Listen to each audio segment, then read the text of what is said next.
Hi, everybody. Welcome to Build a Quilt. I'm Diana. Thank you so much for joining me for this quick clip video here at Build a Quilt. And this video actually comes about because it's a question and something that our subscribers have been asking for. And that's what our quick clip mini videos are all about. They're about 5 to 10 minutes, and they're always a single subject covered in a little more detail, or they answer one of your questions. So on Wednesday nights at 6 p.m. Central Standard Time, we have our workshop live, our Wednesday workshop live. You're all invited to join us. We'd love to have you. And this last week, we were talking about stabilizers a little bit, and one of our subscribers sent me a picture showing how she used stabilizer on a roll and a larger hoop to get her projects made a little bit quicker. Now, that's a technique that I've used, but because with Build a Quilt, you only ever need a 5x7 hoop, I typically tell you you can use the pre-cut stabilizer. And again, a 5x7 hoop, if that's all you have, you can make all of our Build a Quilt projects. All of our standard 10x10 blocks, our 12x12s, our 20x20s, even our mini quilts that are 24x24 can all be made by making your segments in a 5x7. However, I know that a lot of you have larger machines and you have these big, lovely, beautiful hoops. And I have them too, and I like using them. And so she had sent a picture in saying, this is how I do it with my stabilizer on a roll. And I thought, well, and I told you all at that time that I would do a mini video showing you how that process worked, because you all went crazy for it. You all loved it and wanted to try it, those of you that have larger hoops. So let's go ahead and switch over to our other camera and we'll get started. So here I have one of my larger hoops, and I have my stabilizer on a roll.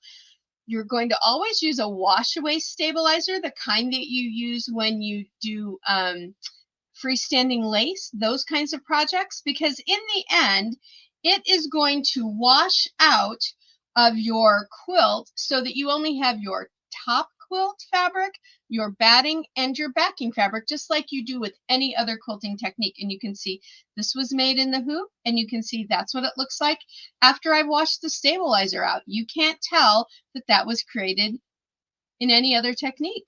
I mean, it is a piece of patchwork quilting, right?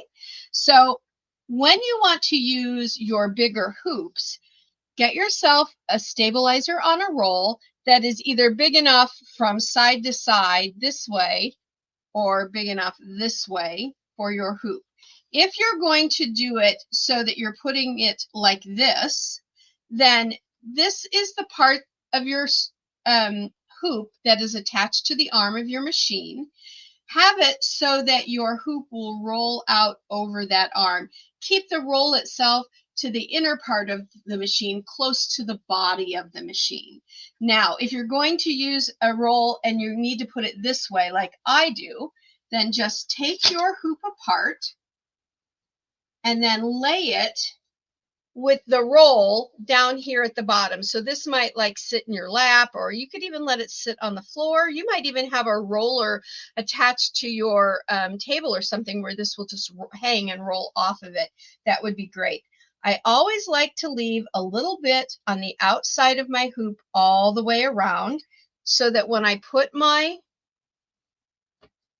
top hoop in, I have a little bit all the way around, okay?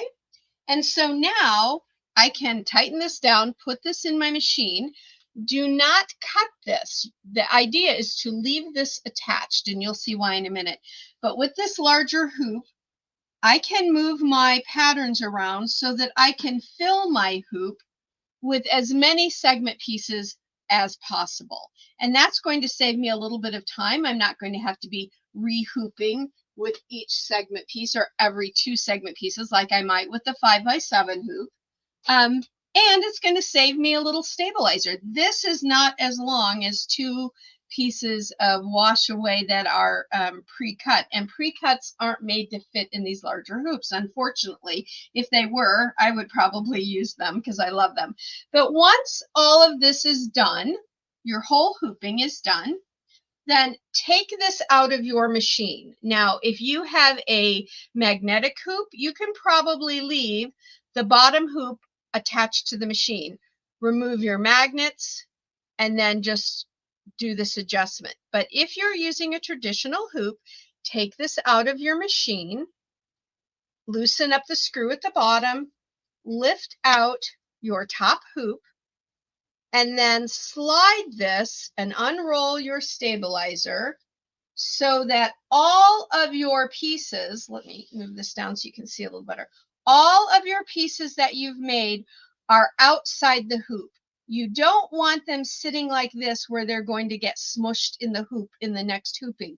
You will get permanent fabric burn there, and that's really hard to get out of your fabric. So just make sure that you roll it far enough up down so that all of your pieces are outside the hoop. Then you have a whole new layer ready to go. Pop that in, put it back into your machine, and start filling it up with more segments, whatever segments. Now, these are 3-inch segments.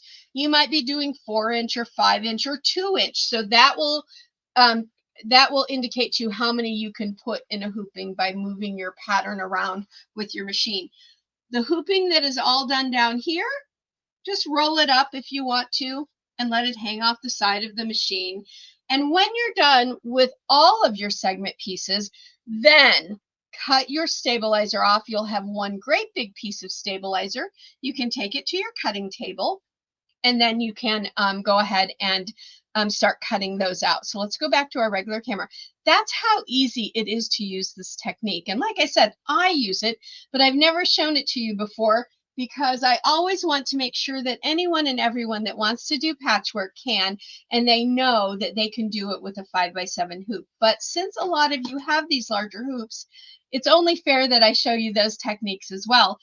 And even if you only have a 5x7 hoop, you could get a 12-inch wide roll of stabilizer and do the same technique with this so that you're not cutting each and every time. That would be fine too, and that will work just perfectly, because if you're doing 2 or 3-inch segments, you can fit multiples in a 5x7 hoop, just like you can one of these bigger, more beautiful hoops. So I want to thank all of our subscribers for Wednesday Night Workshop for wanting to see this.